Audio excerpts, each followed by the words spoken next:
It's Rachel Brezel with a few tips to help all of us transition more smoothly and calmly into September 2020. Tip number 1, normalize feelings of anxiety.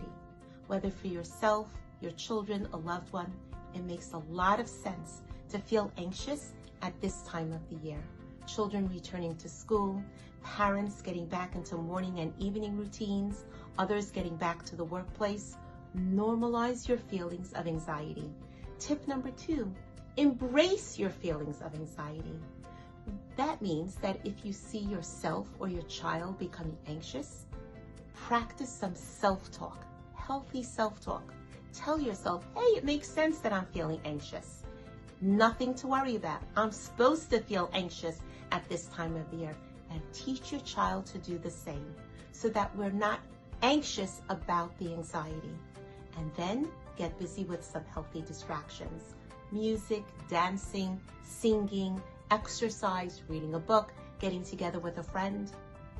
Tip number 3, understand that the anxiety before the experience, the anticipatory anxiety, is most often greater than the anxiety during the experience.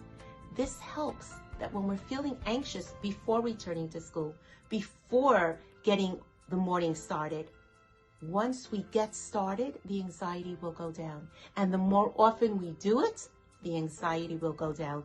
Understanding this will help us get through it. Tip number 4, scaffold yourself or your child through the anxious feeling, just like scaffolding on a building. How does this work? For instance, if your child were to tell you, I'm not going back to school, typically one would say, dear, you do need to go back to school. How you go back to school is your decision. You could go happy or not happy. We can add to that. When we say you do need to go back to school, happy or not happy, we can say, but we are here to help you through it. We are here to scaffold you. What can we do to make you happier? What if I put a little tiny prize wrapped up in your lunchbox, or give it to you when you go on the bus, or have a special snack or dessert or dinner waiting for you when you get home? And we do the same for ourselves. To help ourselves through this anxiety time, we can also offer ourselves little rewards to help make it through. Tip number 5, clarify confusion.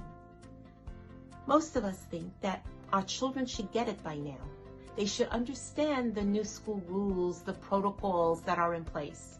But very often they don't, and they're very confused, and that causes them worry. We need to be patient and explain it to them so that they understand it, even if we've already explained it, so that they're comfortable with the rules and they understand them. And most importantly, tip number 6, practice patience for yourself, your loved ones, because with patience comes tolerance. With patience comes kindness. It will get easier. Best of luck.